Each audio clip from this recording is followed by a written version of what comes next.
How are you feeling about meeting with your family over the holidays? A little bit hesitant, wondering how Omicron might change your plans. There are ways to keep those gatherings a little safer. So joining us this morning is infectious disease specialist, Dr. Bogoch. Good to have you with us. We have a lot of questions, so we're going to get right to it. First of all, what factors should people consider when they're inviting people over during the holidays? Well, I think the key step here is to keep it small. Christmas, of course, isn't canceled. We've heard this time and time again, but I think fewer people is obviously better. And that's pretty smart given that we're seeing a pretty impressive rise in Omicron. You want to make sure no one has any symptoms. If you have access to rapid tests, it's a great idea to use those before everyone gathers. We should have as many people as vaccinated as possible with the first, second, and third dose.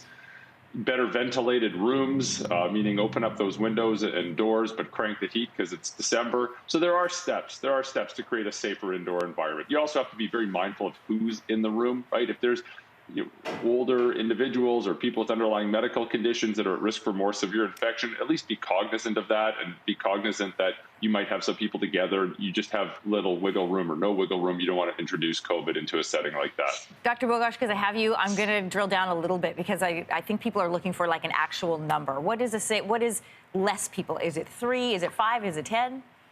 They're not going to get an actual number because there's no blanket statement. There really isn't. I mean, I'm sure some provinces are going to say X number, but from coast to coast, it's probably going to vary.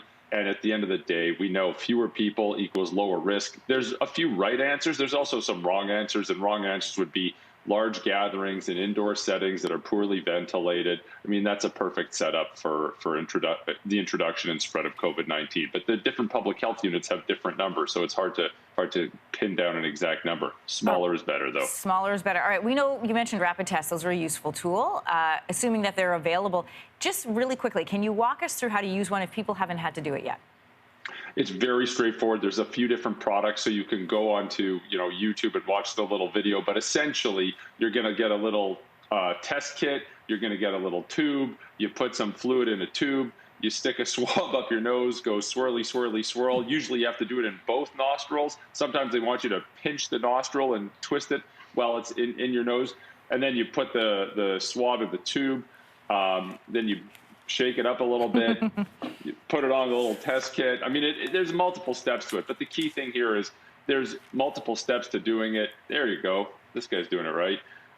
It's not hard at all. There's easy instructions, and you can watch a little video like this. Okay. It's very, very straightforward to do, and it's very straightforward to interpret. One caution, here's where people get messed up with these. There's a couple of points where you're supposed to actually wait. Right? When you put the little drops onto the device or when you're mixing up the little liquid, you actually have to wait a few minutes. It's important that people wait that time. That time's important. Okay. So just follow the steps. It's easily laid out. Dr. Bogoch, I want to ask you about vaccines and about third shots. This is a conversation that's happening a lot. So there are people who did AstraZeneca, Moderna, and they can only find a Pfizer shot. Is this the same as the first time around? Is the first shot the best shot, or should you try to match up one of those shots, either Moderna or Pfizer, to your second dose? Okay, as long as you don't call me 6 months from now and tell me, see, you were wrong. Based on what we know right now,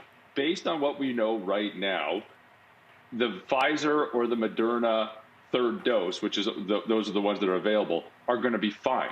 They're going to be fine. The key is get a third dose when you're eligible for one, and we're seeing increasing eligibility and access across the country. Listen, 6 months from now, we might say, look, this one slightly edged out that one in terms of preventing infection. Like, we don't have that information now.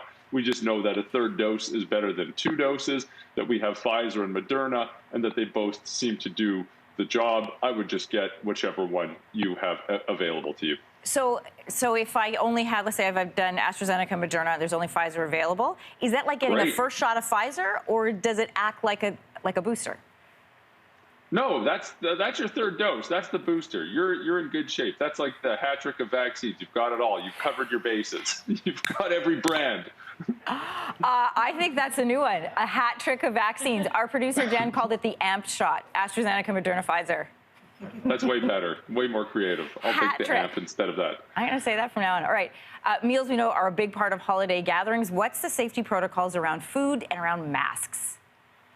Well, I mean, you can't wear a mask when you're eating, just to state the obvious. So obviously, just take the steps like, remember we talked about these layers of protection. Yeah. Fewer people indoors, better ventilation, having everybody who's eligible for vaccines getting a vaccine, rapid testing if they're available and they're increasingly available, masking. Well, you can't have a mask when you're eating at dinner and you're having a family gathering. So you're going to peel off that layer of protection, Yeah. but you still have 4 other good layers of protection that you have. And again, nothing's perfect. Not one of those layers of protection is perfect, but they're all pretty good. If we keep the gathering small, we just reduce the likelihood that COVID's introduced into the setting in the first place. I mean, what are we going to all wear masks with our 4 or 5 people hanging around the table eating turkey? Like, not a chance. Of course we're not going to do that. So really quickly, I want to ask you, if you have a mostly vaccinated household, but you have a family member who is not vaccinated, is it okay to gather together?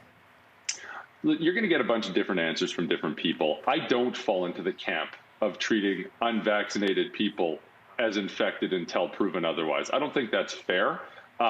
We know vaccinated people can get infected too. I would obviously prefer that everybody's vaccinated, but I think, you have to think about, what's the risk? What is this individual's day-to-day life or activity? Is this person at risk of getting this infection based on that? And obviously you have to make a value judgment. Some people are going to say, sorry, that's just too high risk for our setting. We're not going to go with that. Other people say, it's okay. We would obviously want this person to be vaccinated. It didn't happen. We're still going to have a small gathering and take these other steps anyways. People have to own their own decision on this one, is what you're saying. Yep.